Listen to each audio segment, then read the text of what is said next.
Hey, frustrating. So all that you didn't hear. Let me start over. Um, okay. Well, the live chat is on. That's live chat's now working. It looks like audio is finally working. And after what, 2 minutes in. So I'm still learning, and I'm watching. Hey, there we go.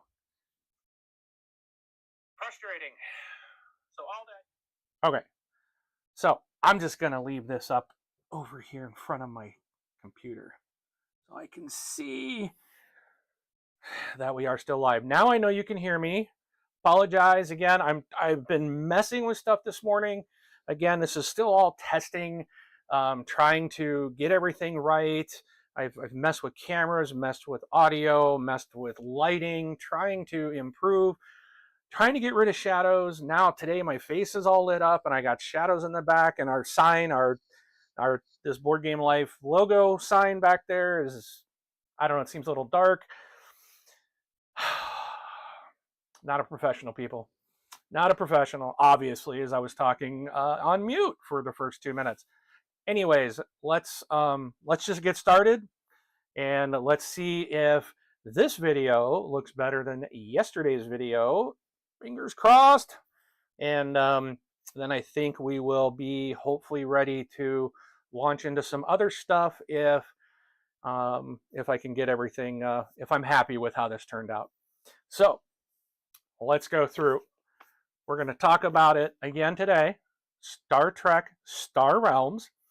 If you have played Star Realms, that is a 2-player deck building card battler back and forth.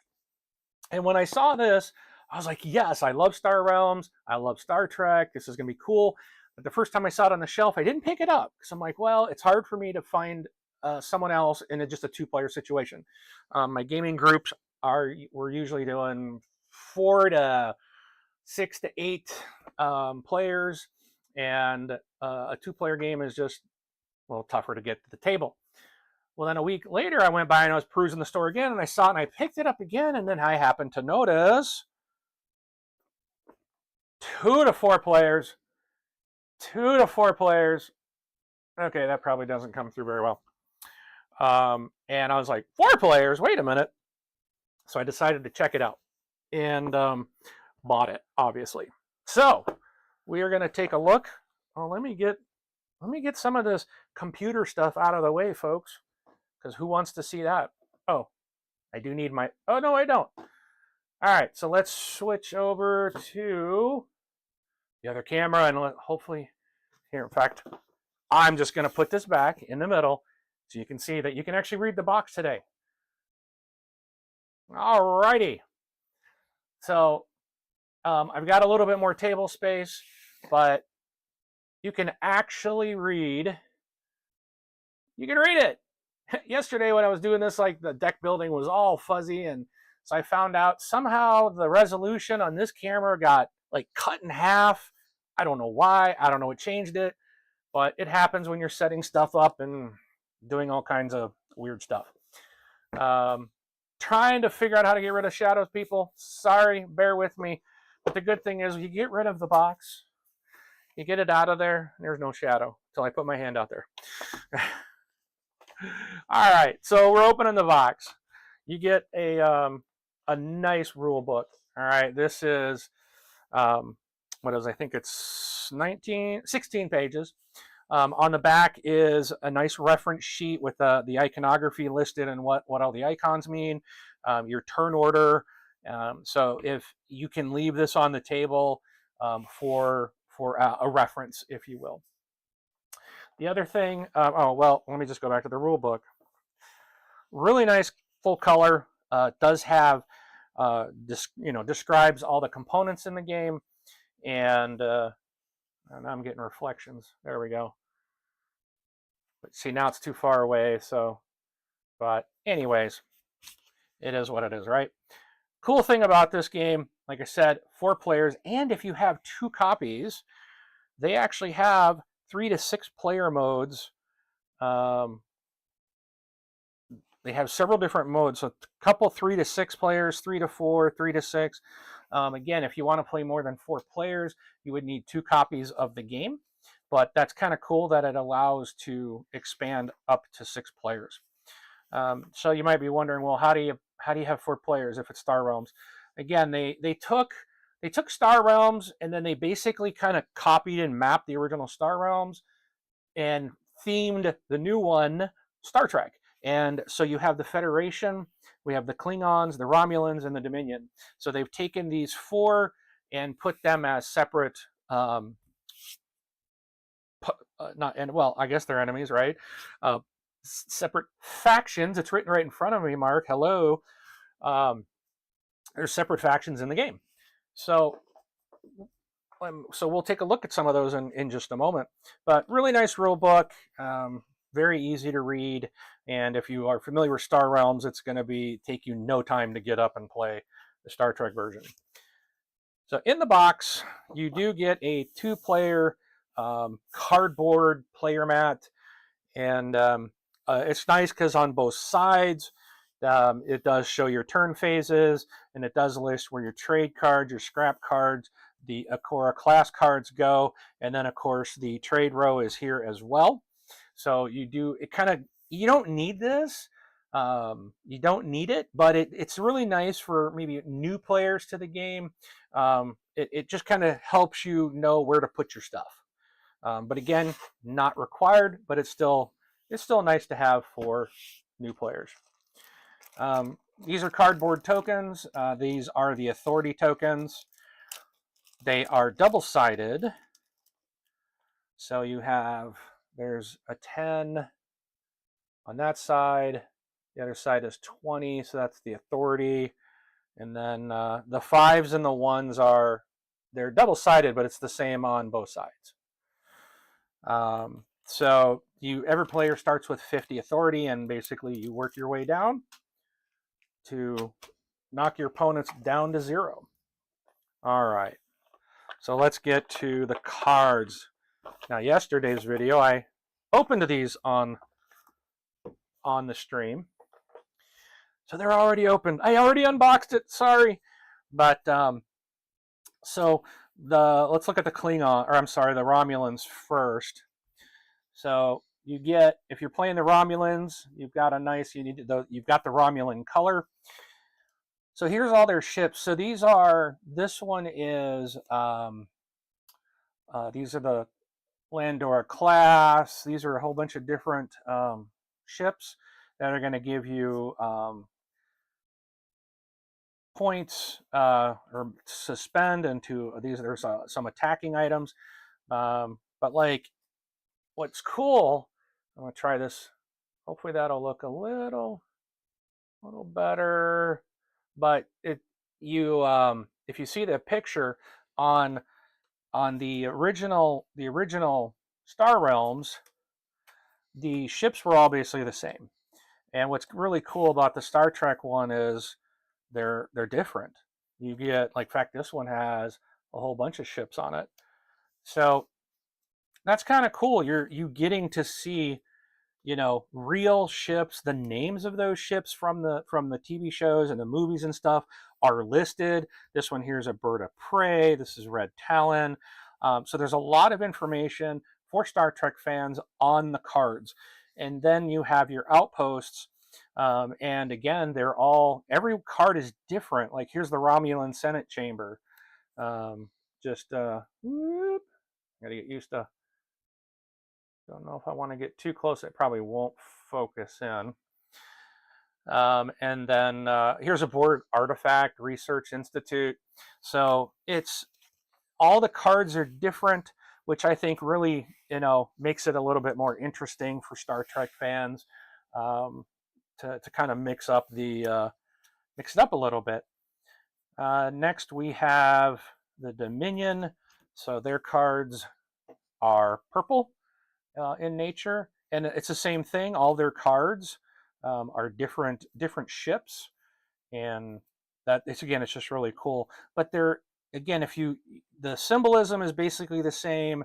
What it costs to purchase the card, the different effects of the card, what they do, are the same as Star Realms.